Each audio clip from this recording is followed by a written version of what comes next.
Thought Podcast with your hosts, Josh Sanger and Neil Rimpersod. Hello and welcome to the Shoot Your Thought Podcast. My name is Josh, that is Neil. We've got a lot to talk about today. We've got losers of the week. We've got the Blue Jays. We've got Justin motherfucking Tucker.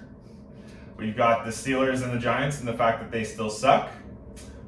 We've got some serious matchups coming up this week in the NFL. Biggest game of the year.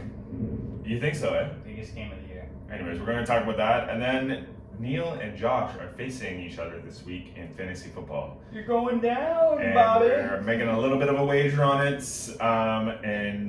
just take in this moment before Neil realizes that he's going to get the shit kicked out of him this week by my team. Should we get into our losers of the week? 100% we should. All right, Neil, do you want to start us off? My loser of the week has been, a candidate. I feel like this has been your loser of the year. He's a loser. Okay. For the last, stemming back to the postseason of the NBA, we discussed and poked fun of this individual time and time again. His name is Benjamin Simmons. Good old Ben Simmons. Of the Philadelphia 76ers, probably not for too long. The Philadelphia 76ers, the reason he is my loser of the week is clear. Ben Simmons openly stated he is not going to move forward with the Philadelphia 76ers. He is giving up on that team. He is basically saying, okay, enough's enough. I'm done with you. I don't care what the fines are, which have been excessive. $7,500 for every missed practice as a minimum. And he's losing $227,000 every game he misses. So, that's going to be an excessive amount of money that he is going to have to surrender, which, if you had $227,000, you'd be very rich. If you're openly saying, take that money from me, I don't give a flying fuck if you want me to play for you or not. I'm done with this franchise. I'm done with you. I want nothing to do with it. I'd be happy to take that money, $227,000 per game. Ben Simmons, hopefully something gets resolved here sooner rather than later, but he is my loser of the week for that reason alone. Former first-round pick. Former first overall pick. First overall pick, Ben Simmons. He's just basically saying, trade me or I'm just going to sit out. It's going to get worse before it gets better for this this relationship between the 76ers and Ben Simmons. It's not going to end pretty. Ben Simmons actually had multiple players and influential individuals in the 76ers franchise try to fly out to him and try to reconcile whatever differences he might have had. And that group included Joel Embiid. Yeah. And Ben Simmons put a halt to that. He said, no, straight up no. Don't even bother coming. You're wasting your time. I'm not going to talk to you guys. And now it's gotten to the point where Ben Simmons is saying, maybe I can't play with Embiid anymore. I'm tired of this franchise being surrounded around Embiid and me having to play and match his style when, that really hinders my style of play. Ben Simmons is doing this for Ben Simmons, and for him to go this route, we've seen it done with players in the past. We've seen it work out for some players, and we've seen it not work out for some players. I just truly think that if Ben Simmons wasn't my loser of the week and he was actually taking the high road in this, he'd be showing up for camp, he'd be going about his business and showcasing the fact that he still got game. Last we saw, Ben Simmons was terrible. Yeah, this is big talk. He was afraid of the net. This is big talk from someone who had one of the worst playoff performances I've ever seen. Yeah. For someone who can't shoot a three-pointer to save his life. Like this is big talk from that kind of player. Yeah. Like if anything, I think it would be the 76ers trying to get rid of him. But no, it's Ben Simmons coming out and saying, like after that playoff performance, you know how significant that takes a toll on your trade value? Like you're not going to get the same amount for Ben Simmons right now as you would have before that playoff performance. And so like, I don't know. I don't know what kind of trade, what a trade looks like for Ben Simmons. I've seen some rumors about the Raptors, going after him in a potential trade. I don't want that to happen. I think they would have to give up way too much. But this might segue into my loser of the week, which is Goran Dragic. Wow. The fact that he's obviously Loser week again. Yeah. Returning champion loser of the week. He's obviously teams have been doing their media days, and we've all seen it on Instagram, Twitter, what have you. And when I saw Dragic in a Raptors uniform doing his media day, I was like, oh my God, you're still on the team. After all the shit you talked about the Raptors this off season, and the fact that you have higher ambitions than the Raptors, this guy's not going to get a good reception when he shows up. Yeah. Like, this player openly came out and said he has higher ambitions than the Raptors. The only reason he's still on the Raptors is because no one obviously wanted to trade for him. He's probably had no inquiries about him. That's probably the only reason why he's still there. Yeah, we got him in the Lowry trade, but that was a sign and trade anyways. I don't know. How did Lowry look to you in his new uniform? Man. The fact that he's come out and said that he's not looking forward to coming back to Toronto because he's going to get emotional.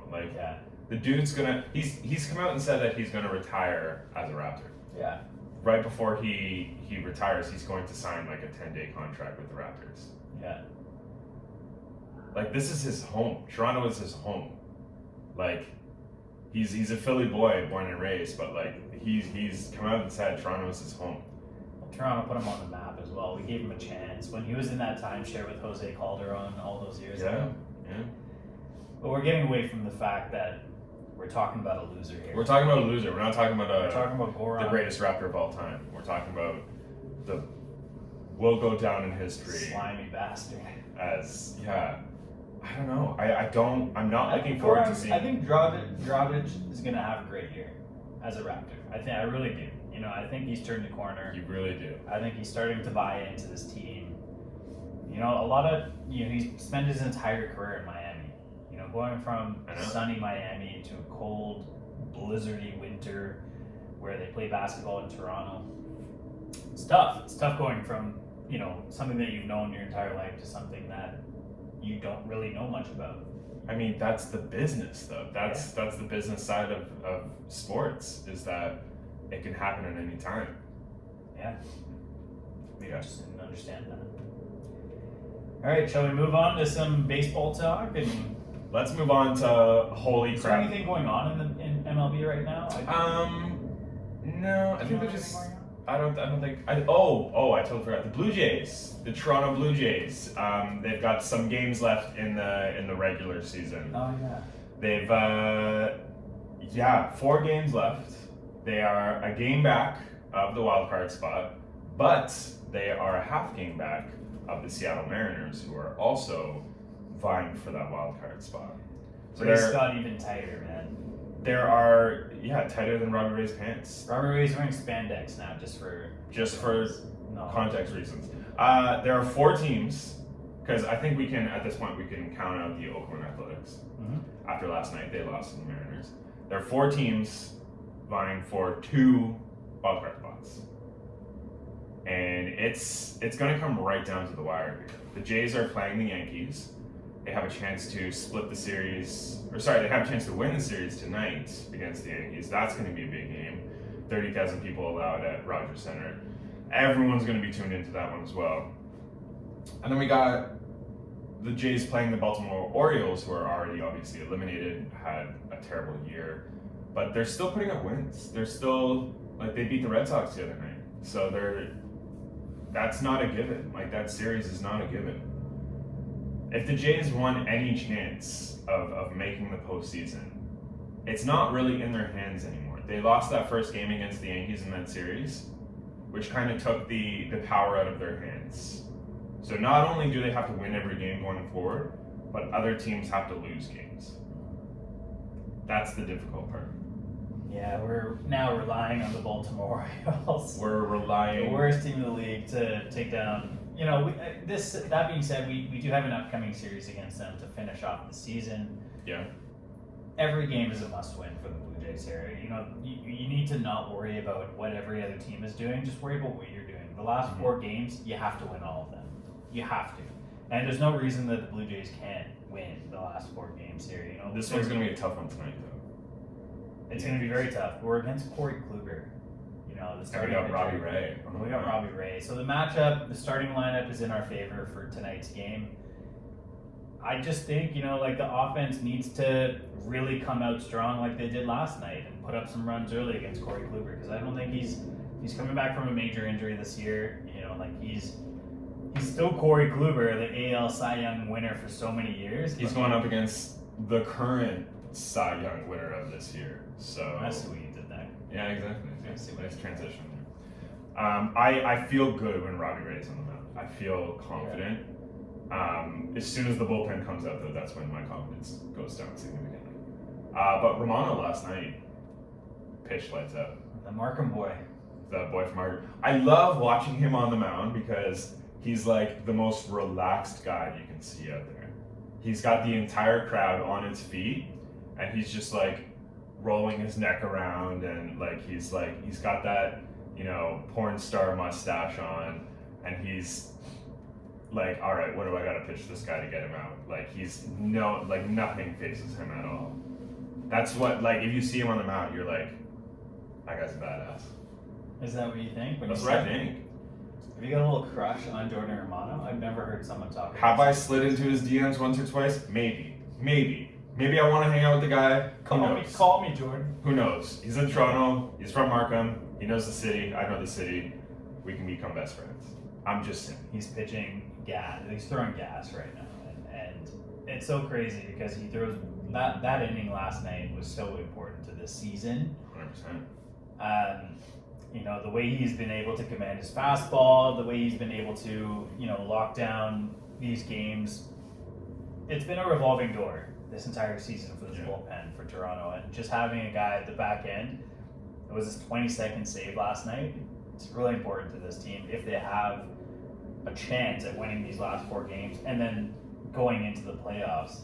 Yeah. I just want to talk quickly about 2 individuals who pretty much have secured the win last night for us. It's Marcus Sembian and Bulbashad. Yeah. Marcus Sembian is now 44th. Yeah, his 44th home run. Yeah. The most ever for a second baseman. And let's not steer away from the fact that Marcus Sembian has been adamant saying he's still a shortstop, which is another reason why I think this is his final first and only season with the Blue Jays. Man, you can't say that. You don't want me to say that. You gotta keep it alive. He hasn't said anything that's told us that he's willing I know to return. he's wanting to work out that contract. He wants to get as much money as he can. He has 44 home runs and 101 RBIs on the season. The Blue Jays have 4 players that have 100 or more RBIs this season, which is unheard of. Bulbashad, when he hit that 8th inning home run last night. Oh my goodness! Wow. To give the Blue Jays a 6-5 lead. The lead, yeah. I don't even know, man. That reminded me of my young teens, like when I was in like 13, 14 years, watching Derek Jeter come up clutch time and time again. Bulbashad looks like that. He looks like a young Derek Jeter. He looks like a young Dustin Pedroia. He looks like a young... More hair, though. More hair. More hair. You know, these young studs who have been cornerstones for their teams, who have been captains for their teams. That is what you need. That is the DNA you need for these individuals to come up clutch in these moments, whether defensively or offensively. And that is what we saw in the 8th inning yesterday. You almost knew he was going to hit a home run there. You almost knew, okay, Well, this he was guy, having a killer night. He already had a home run going into that 8th he already inning. had a home run. But in that 8th inning, you know it was going to be either him or Vladdy to come up clutch. And he hit his 28th home run of the season. And these guys are still kids, man. 23 and 24 years old. Their best years are still ahead of them. I think, if the Blue Jays are going to win these last 4 games, I would look for Bulbashad and Marcus Simmons to be the leaders in driving that home. 100%. And we do have Biggio back. He wasn't in the lineup last night, but he was potentially. He was getting ready at one point right before Bulbashad hit that home run. Yeah. And then he stopped getting ready because obviously we were going to put him in as a pinch hitter, but they stopped him from getting ready because we went into save mode as opposed to Who was he going to get ready and pinch hit for? whoever was after Bo, I guess. Teoscar? No, it wasn't Teoscar. It was going to be after Teoscar, I guess, because that would have been the 1, 2, 3. Okay. But he was getting ready, and like Buck Martinez was. Also, side note, Buck Martinez, get your fucking vaccine and get back to Toronto. Holy shit! Stop doing calls from Florida. Jesus Christ. Anyways, Buck Martinez was talking about the fact that he was getting ready, and then he stopped getting ready. So had to throw in that little bit there, but. Yeah, no. If I feel good about this lineup going forward for the last 4 games, I feel like this game tonight is going to be close, and we cannot take for granted this last series against Baltimore because Baltimore is still a fighting team. They're fighting for a lot of pride right now. They're not really fighting for anything on paper, but the fact that that last series is against Baltimore should still be a scary sight. The lineup, the Blue Jays are putting forth their best lineup for tonight. They have to. The lineup they're going with Springer, number 1, Sembian 2, Vladdy, Bulbashad, Teoscar, Corey Dickerson, Gurriel. He's been doing well. Dickerson's been doing well. Alejandro Kirk, and then they have Espinal at third base to finish off the lineup. I think that's the best. Excuse me. That's the best lineup from this year. Yeah, I mean that's what you're gonna get. Corey. Sorry, did you say Biggio was in the lineup? No, Then never mind. he is not. Why aren't they putting him in the lineup? And then He must not be 100% healthy. big boy Robbie Ray is on the mound. Biggio, Yeah. I don't think he's fully healthy. He's No. also had like no, time to rehab and get into some games before. Maybe he has, but they're going with the team that has been in sync the last like 2 months to get us into this position to have a chance. Let's not forget the Blue Jays were almost 7 games out not so long ago. People were counting them out. People were like, the Jays need to be realistic about their season this year and throwing the towel. I'm like, what are you talking about? Yeah. But I mean, like here we are right now, and we're a game out of a playoff spot, pending if the Red Sox lose tonight, and we're gonna be okay. Yeah. So don't just pay attention to the Jays games for the next week. For the rest of this week, pay attention to the Mariners games and the Red Sox games as well.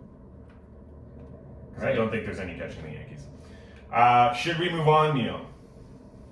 I'm ready. You want to talk some more football this week? I really, really do. We had a record that was set this past weekend by a kicker. The kickers ruled this past weekend. Week 3 was the week of the kickers. It will forever go down as the week of the kickers.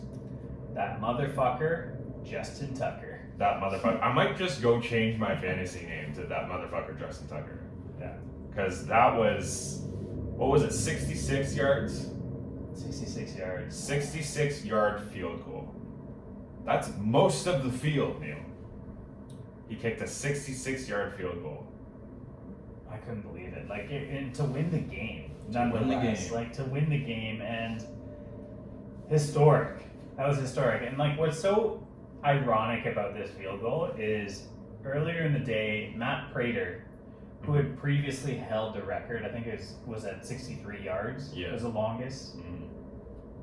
Before that, it was like Janikowski at 61. This has just continuously gotten more and more ridiculous. You know how hard it is to kick a field goal from 40 yards out? Yeah. It is. And what's super ironic is during the 1 o'clock game schedule lineup, like right at halftime, during that period of games, Matt Prater in Arizona-Jacksonville game attempted a 66-yarder and Really? missed it. Okay. He missed it short. And 66 would have been, like, after that attempt, would have been the longest field goal yeah. of all time. He missed it short. Sure enough, Agnew on the Jacksonville Jaguars ran it back 109 yards. This was a crazy fucking Sunday. Ran it back 109 yards for a touchdown, with no time left. With no time. Half. Yeah. So that went awfully. Like that could have went no way. Like it was just a terrible idea. He didn't have enough leg for it. But no one ever expected them to run it back. If anyone was to attempt to kick like that and potentially make it, it would have been Matt Prater who held the record at 63. So, 3 more yards. Scroll ahead to the end of the Baltimore game. Baltimore played horribly the entire game against what was known to be a terrible Detroit team this week. They did not deserve to win this game. So, what happens is Lamar Jackson was given 30 seconds left with no timeouts. He goes, marches up the field. All he could muster was like 30 yards to get them to like the 50-yard line or the 51-yard line. Mm-hmm. And then I was like, okay, the game's over. They got to throw a Hail Mary or something.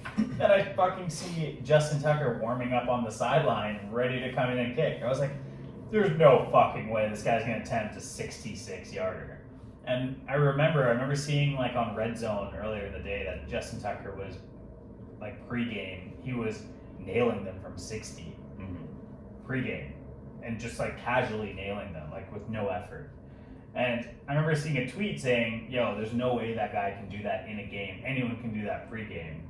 Sure enough, Justin Tucker comes out. He's like, I got this, guys. Hold my beer. With the Ravens down by 2, no time left on the clock. And he dings it off the front part of the he kicks it 66 yards, dings it off the front part, and he skips backwards through the uprights to win the game. And I've never seen anything like that. That was fucking crazy. I hate the Baltimore Ravens being a Steelers fan, but I appreciate great moments like this where, probably the greatest kicker of all time. Besides I think he just cemented that. Besides Adam Vinatieri. Adam Vinatieri has done this in the playoffs to win Super Bowls.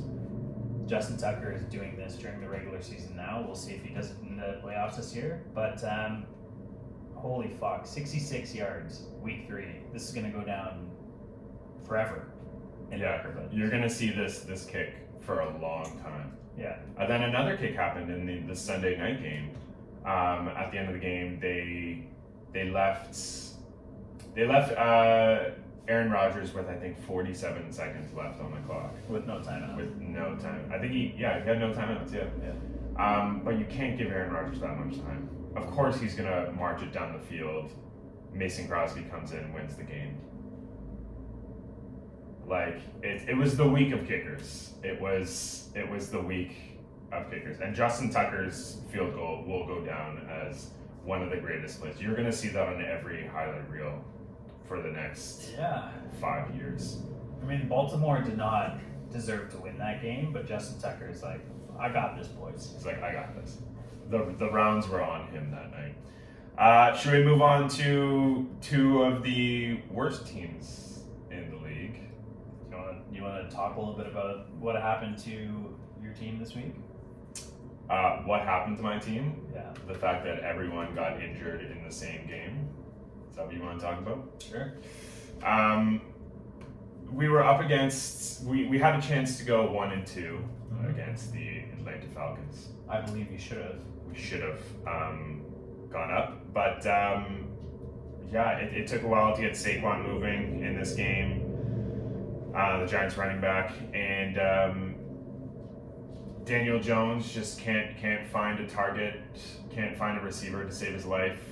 There was no run game from Daniel Jones. We should have won this game, but Evan Ingram was coming back from an injury, so he wasn't 100%. Sterling Shepard went down. We don't have Blake Martinez anymore. Blake Martinez tore his ACL, our star defender. Nick Gates broke his leg, not in this game, but the game before, so our star center is out. We're just really banged up. We're really banged up. And the Giants are now 0-3 to start the season. This game was close all game long, and I'll tell you why I'm disappointed in the Giants in this game. The Giants had I think they were on the 48-yard line or 46-yard line in Falcons territory in the fourth quarter. And I think the score was like 9-8 or 8-7 or something like that. It was something really close like that. And they opted to not go for it on 4th and 1. They opted to kick the ball. Sounds like the Giants, yeah. And for me, you're just like, fuck, like if you're 0-2 and you have every reason to go for it here, why are you kicking the ball away?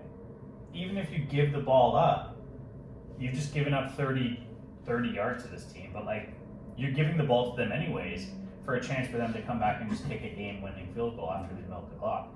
I just didn't understand that. I want to see teams that are desperate show that they're desperate. Go for it. Go for it. There was no reason for them not to go for it. And I'm just so sick of, especially at the end of the game. Yeah, well, exactly what you're talking about. If you don't make it on 3rd down, fucking go for it on 4th down. You're an 0-2 team. Why not? What's there to lose? Going down 0-3? Yeah, that's how we've started every season for the past, fucking 5 years? 5-6 years? Yeah, I don't, and that kind of segues into what I wanted to talk about with the Pittsburgh Steelers. Yeah. You're saying you want to talk about the Pittsburgh Steelers right now? I don't want to. I'm regretfully having to talk about the Steelers right now. But that me talking about going for it on 4th down, the Steelers did go for it on 4th down when they were down by 2 touchdowns with 3 minutes left. They went for it on 4th and 11 or 4th and 10. They went for it. My only beef with why the fucking Steelers suck right now is Big Ben. Oh my God, just sit him. He's 39. I don't like. We'll get to him in a sec. But the play calling, he is just so. I don't know if it's the offensive coordinator Matt Canada or if it's actually Big Ben who's making these decisions. But on 4th and 10, when you're on the you're basically at 4th and goal, you have to throw it into the end zone. And for 4 straight plays, they throw these fucked up screen passes to Najee Harris behind the line of scrimmage. And that go for a loss. And it's like, what are you doing? Why are you throwing it that way? When Najee Harris was their basically only productive receiver in that game. Najee Harris had 19 targets. Yeah, 19. That's insane. Most ever by a running back. That's insane. Well, Big Ben can only throw it 4 yards. He can't throw it more than 4 yards. His arm is so fucking weak right now at 39. How many surgeries has he had on that arm? He's lost it. This team will not be able to win with Big Ben this year. It hurts me to say that, being a Steelers fan. And what he's done for that organization. The way, guys like Aaron Rodgers, Tom Brady, the way these guys have been playing and aging, it's been graceful. The way Big Ben is getting hit time after time again and still trying to be a hero and still try to make plays out of nothing, it's not going to work. At this point, I feel like, they could go 1-5, 1-6, which they probably will considering their next couple games ahead. And this is the team that went 11-0 to start the season last season. Yeah, they also went 1-9 to finish the season, but they're just way too inconsistent right now. The injuries are starting to pile up with Deontay Johnson, TJ Watt, Juju. It's only a matter of time until Najee starts to break down because he's getting force-fed and getting destroyed on every play. 100%. For me, you got to bring in a mobile quarterback. You got to bring in someone who changes the outlook of this team. Did you see the video of Ben Roethlisberger falling down on that one play? Fell down like a sack of potatoes. No. It's like someone trying to play football for the first time, where he gets the snap, he starts running, and as he's throwing it, he falls down, trips over his own feet. I need to send you this video. You haven't seen this video? No. Oh my God, it's so good. But the velocity of how hard he falls down by tripping over his own feet. Velocity. It's just... It might be time for Dwayne Haskins. I'm just going to put that out there. It is never time for Dwayne Haskins. Dwayne Haskins time. It is not. It's never. Do you think they're going to make that decision at some point this year? I think they might have to. Out of respect for what Big Ben has done for this franchise. It might be best served that they go 1-16, you know, like that they get the first overall pick and draft a quarterback. Yeah. You know, why not? Just take a year off. The Giants are going to beat you to that number 1 pick. There's no doubting that. Yeah, well, we're going to beat you. It's going to be the Giants and the Jets right up there.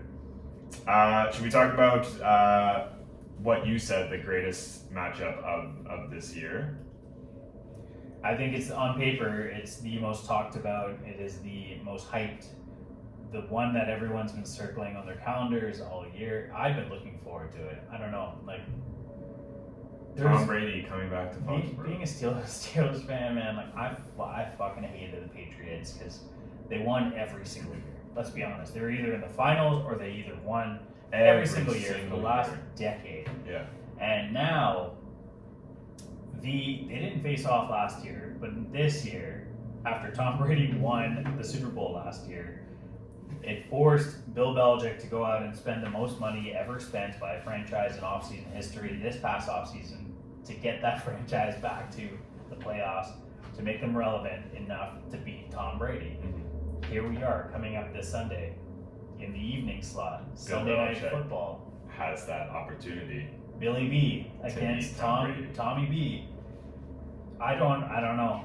There's now talks coming out that apparently when Tom was going through his farewells, that Bill Belichick refused to meet up with Tom Brady to give his farewell before he left. Mm-hmm. Bill Belichick has come on record to say that no, that is a false statement. It's not true. It's all about he said, she said now. What do you think is going to happen here? What do you think about this entire story about Bill Belichick and Tom Brady? I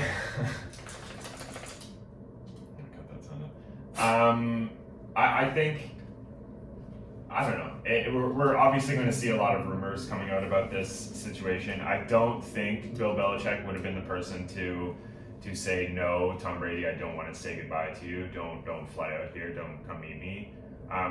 Which is the rumor that's out right now. And I don't think, because this game is going to be played in New England, in the Boston area. Like, I don't think Tom Brady's going to get a bad reception. I don't think he's going to get booed. And if he does get booed, that just goes to show how stupid the Boston fans are. Yeah. Which I could talk about for days. No, he's done so much for that franchise. He's the reason that franchise is even still in talks right now about, you know, playoff contention or Super Bowl contention. This Patriots team on paper, is not a good team. But the reason they're still relevant is because they have been relevant for the past, like you said, decade. They've won Super Bowl and Super Bowl and Super Bowl. They've been in the finals. They've been in almost every Super Bowl for the past 10 years. Yeah. So if they were to give him a bad reception, that would very much shock me, and I think it would shock the world. I think he's going to get received really well. In terms of the result of the game, I think it's fair to say Tampa Bay is going to win this game. I think it's going to turn into a defensive battle, but I think Tom Brady's going to want to throw as many touchdowns as he possibly can in this game. I think this is the biggest revenge game of all time. 100%. Of all time. And especially if he gets that bad reception. If he gets that bad reception, if Tom Brady walks out there and gets a bad reception from this crowd, oh my God. I feel sorry for that Patriots defense. Tom Brady being back at Foxborough, it's a very interesting game. We're going to be glued to this game regardless of where we are. You know, Tom Brady in 2017, he said to those close to him, you know, he didn't want to play for Bill anymore. You know, he was curious to find another way, to see if there was another way of winning. He won for so many years with Bill. You know, he's under the tutelage of Bill and the mastermind and his play calling. I don't see why he would want to continue playing for them. Now there's talks about Brady's trainer earlier this week coming out, Alex Guerrero, saying that Tom Brady, while he was with the Patriots, you know, going into his 30s and 40s, Bill still had the mentality and still had the emotions and feelings of when Tom was in his early 20s. It never actually matured with age. It never evolved with age. And Tom was still being treated like this little 20-year-old boy, even in his late 30s. And, as Tom got into his 30s and 40s, obviously his mindset changed, his frame of mind, his maturity, his emotions, they all change over time, right? Mm-hmm. So I don't blame Tom Brady for not wanting to work with someone who's treating you this way, who's still treating you like the young boy 100%. when you used to be, even after winning. Yeah, winning so Super many Bowls. fucking Super Bowls. So I think, having Tom Brady go back to Foxborough and have a chance to kind of show up the guy that he is so, supposedly being treated like this for the last part of his career with the Patriots, I think we're going to see the best version of Tom Brady here. We're going to see the best version of the Tampa Bay Buccaneers, who are the second best team in the league. Do you think we're going to see a lot of going for it on fourth downs in this game? You're going to see them go even on their own 12-yard line. They might go for it on fourth down. I don't even think they're going to reach a fourth down. No. I think they're only going to have first and second downs, and it's just going to be boat racing. I think it might be 35. You don't think this is going to be a defensive battle? I think it'll be 35-0 at halftime. I think it's going to be just a complete drubbing. I think either that or, at some point Belichick just says, okay guys, $1 million for anyone who takes out his knees. Yeah, I can see that happening too. Right? Like he might look over at one of his defensive front guys and says, hey, if you can get to the quarterback, take out his knees, I'll give you $1 million. Yeah, I can see that. Either that or Bill Belichick runs onto the field himself and tackles Stone Cold Brady. Stunners him? Yeah, 100%.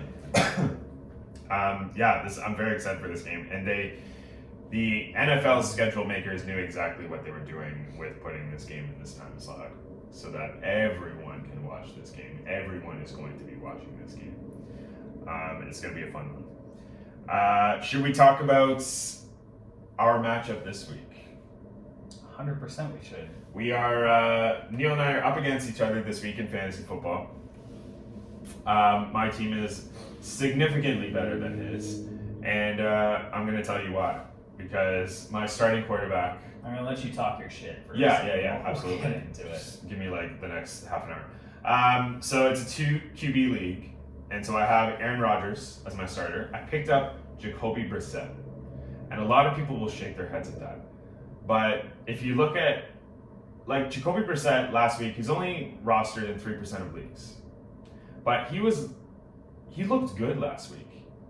He only had 215 passing yards, but he looked good. And he's going to have Will Fuller healthy. He's going to have Devontae Parker. He's going to have Myles Gaskin in the passing game as well. Mm-hmm. Mike Gesicki, who I also picked up as my tight end for this week, had 12 targets.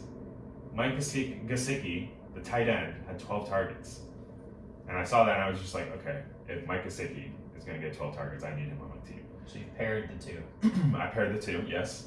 As my starting wide receiver, one of my 3, I've got Justin Jefferson. No further comment. Cortland Sutton, the wide receiver from Denver Broncos. I've got Tyler Boyd. I haven't decided if I'm going to be starting Tyler Boyd or Kenny Golladay. Tyler Boyd's playing tonight. T. Higgins is out, which means Tyler Boyd's going to get more targets. And I think Joe Burrow is playing this game against Trevor Lawrence, and it's a rematch of the national championship from a couple of years ago. So I think he's going to want to play at his best, and I think he's going to want to throw the ball a lot more. So I think I might play Tyler Boyd over Kenny Golladay, even though I'm a Giants fan. My 2 running backs are Aaron Jones and Saquon Barkley, because they're the best running backs in the game right now. Mike Gesicki, I already talked about as my tight end. And I know we're not doing fantasy pickups of the week this week, but I picked up Chuba Hubbard, the backup running back on the Carolina number 1 Panthers. waiver priority. With my number 1 waiver priority. He's a good old Canadian boy. He's backing up the injured Christian McCaffrey this week. Carolina's run game is so strong, with Christian McCaffrey, obviously, but they've got so many run plays. They're going to continue to do those run plays. and Chuba Hubbard is going to go absolutely apeshit this week. I hope it works out for you. It will work out for me. I hope it does. It will. But I'm not finished, Neil. I've got Graham Gano as my kicker from the New York Giants, and I picked up the New Orleans defense because they're playing the Giants, and obviously they're going to have a good game. So that is my team going up against Neil's team. Neil, I'll let you have the floor here. I think it's super interesting because you have 2 Giants players, and then you just picked up the New Orleans defense to go against 2 Giants. And Well, I don't have Daniel Jones. You could quite possibly be starting Kenny Galladay for a grand total of 3 Giants to go up against your New Orleans defense, who looked great last week. Last week, they yeah. tormented Mac Jones and the Patriots. Absolutely. That being said, I am starting Josh Allen, Russell Wilson, Tyreek Hill, Keenan Allen, Brandon Cooks, Chris Carson, Joe Mixon, George Kittle, Kareem Hunt, Daniel Carlson, and Cincinnati defense. You're going to get absolutely destroyed. Okay, that team, once you say them all together like that, sounds like a really good team. Oh, it is. But I'm playing the matchup, which is really what I need to start doing, and I would suggest to everyone, especially this season, you need to play the matchups. Look at who your players are up against. Look at who is injured on that team. Look at how good those defenses are, and pick up stream your defenses. If I can give any sort of advice this season, it's stream your defenses. Do not hang on to one single defense for an entire year. Yeah, all matchups are different. Right? Every single matchup is different. You're obviously not going to play. Exploit those matchups. Yeah, the Pittsburgh defense, who I drafted this year, I already dropped because they've got injuries. They've got injuries. TJ Watt is injured, and he was one of the main reasons why I wanted Pittsburgh defense. But I'm not going to start the Pittsburgh defense against Tampa. You know what I mean? I'm just not. That's just. You got to play your matchups. Yeah, right now, Pittsburgh, Baltimore, Kansas City, all available on our waiver wire. It's how the season goes, right? If you're a smart fantasy manager, you're not going to be playing the same defense week in, week out. You got to take advantage of these matchups. Like you said, it's going to be a close matchup between us regardless. These players have good weeks, they have bad weeks, they have great weeks. So good luck to you. We have a little small wager going too. I don't need luck, but thank you. That's very kind of you to say. The 0-3 team led by Josh against the one. Against the 1 and 2. We're talking a big game here. We're in the basement. Sitting We're in the basement. of the We both need a win. So. Oh boy, do we ever. That's gonna wrap up our show today. Thank you guys so much for tuning in. We'll see you again next week. We'll see you guys next week. Thanks again. 43 minutes.